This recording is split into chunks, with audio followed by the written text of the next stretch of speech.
Hey guys, it's Ollie Wire from the Mixed Life Botanicals, and let's see how the garden's been looking. You have to check for critters in times like this. Low and high.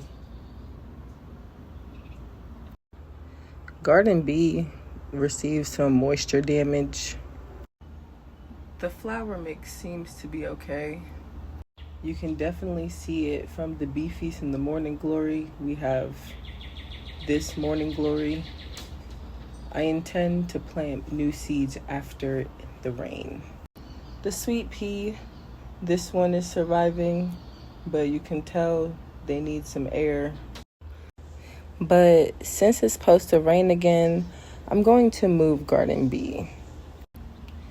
If it starts raining too hard, I'll cover this plant.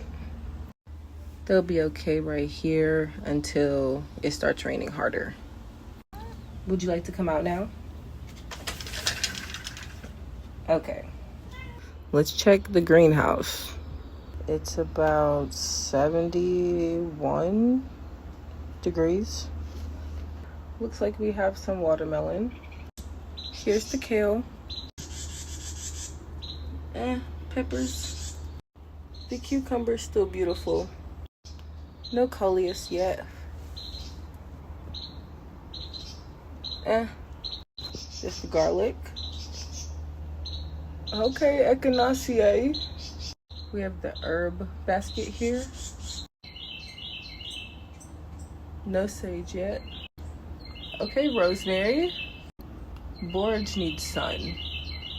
And basil, we see you. No okra seeds yet. Mustard, And our plant below seems to be okay. That seems to be week 4. It seems like it's going to be like this for week 4 and a little bit of week 5. So we'll keep you updated. #GetMixed, guys. I'll see you later.